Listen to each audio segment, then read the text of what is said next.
여러분 안녕하십니까? 대깨문TV 정성태입니다. 요즘 보면 진보, 보수 혹은 좌우가 따로 없이 권력형 거대악의 보편화에 길들여진 그런 국민적 평범성이 깊어가고 있는 듯 싶습니다. 이들이 겉은 다르게 보입니다만 실상 내용은 엇비슷한 양태를 나타냅니다.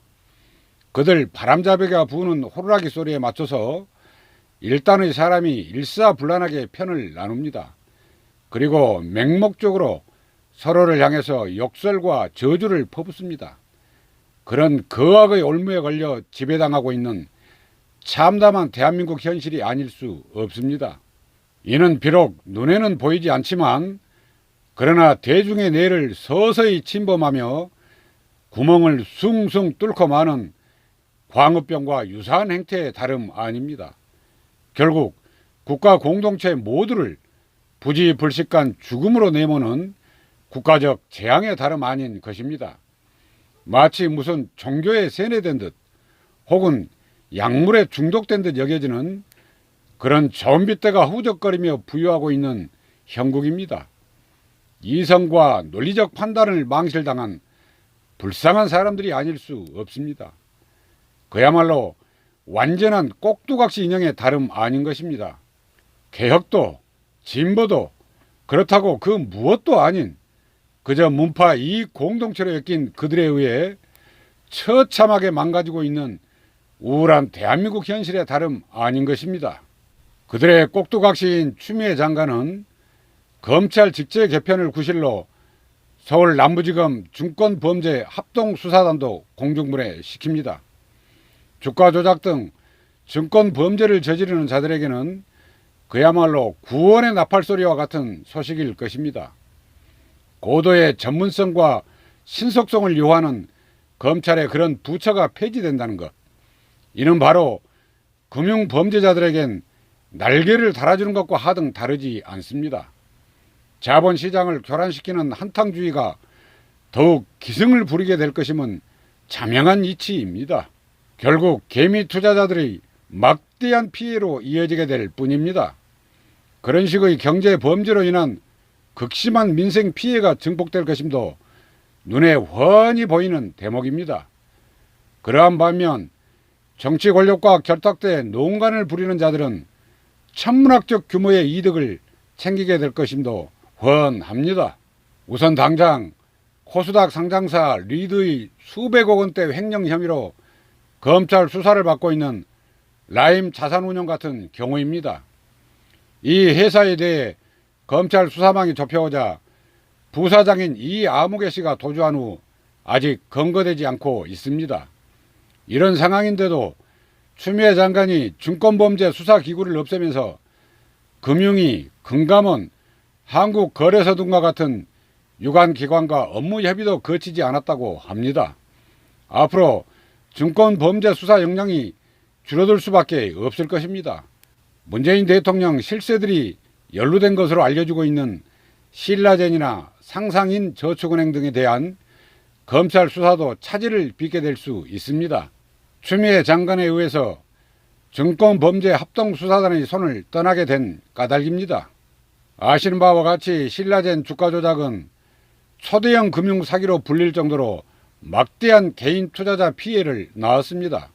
특히 유시민 노무현 재단 이사장은 신라젠에 대규모로 투자한 밸류앤베스트 코리아에서 지난 2014년 강연을 하는 등 관련 행사에 적극적으로 참여한 바 있기도 합니다.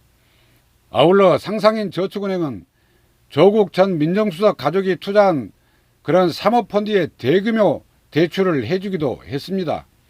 그런데 민생범죄 척결을 내세우던 법무부가 정작 대규모 민생경제를 파기하는 그런 범죄자를 잡아들이는 증권범죄 합동수사단을 폐지하는 것은 그 어떠한 말로도 납득하기 어려운 대목인 듯 싶습니다.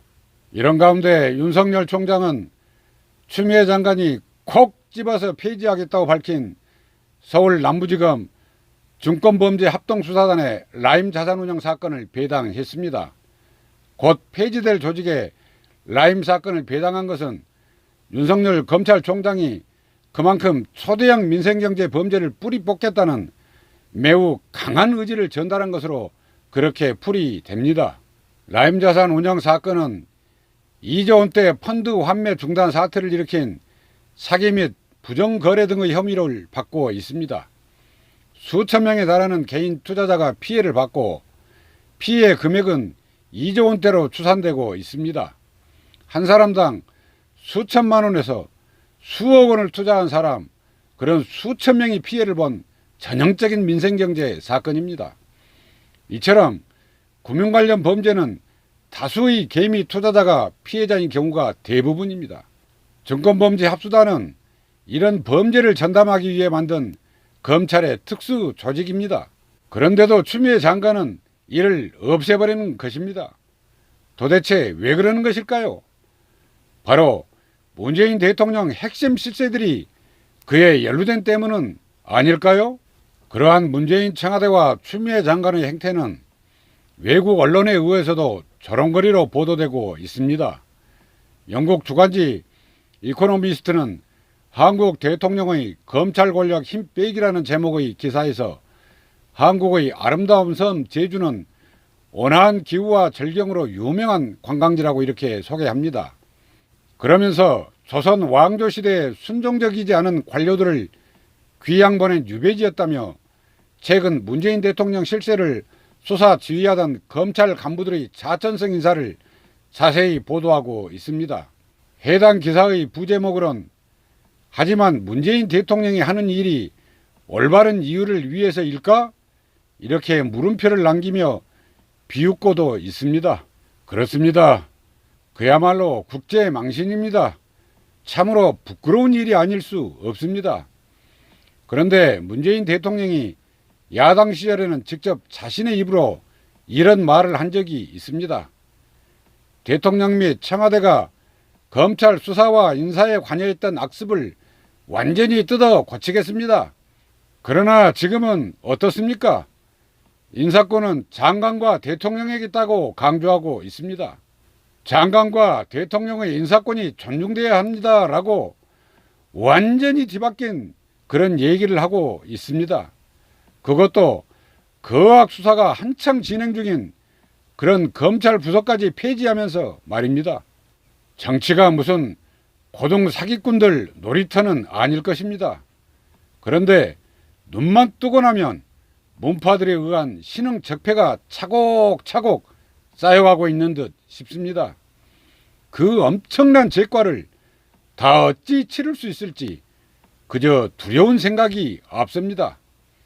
지금 말을 아끼고 있는 국민이 숱합니다. 이들이 입이 없어서 말을 않고 있는 것이 아닙니다. 그저 차곡차곡 증오심을 가슴 속에 쌓아놓고 있는 형국입니다. 여기서 불현듯 인과응보란 말이 떠오릅니다. 그리고 직속 상관에게 당신이 검사야? 왜 조국 수사를 못하게 해? 이렇게 항의했다는 후배 검사의 용맹한 정의로움이 참으로 폐부를 찌릅니다. 아무쪼록 젊은 검사들의 그러한 기백이 이 무도한 정권을 심판하는 데 큰 힘이 되어줄 수 있기를 기대하는 마음 간절합니다. 오늘 방송은 여기까지 하겠습니다. 감사합니다.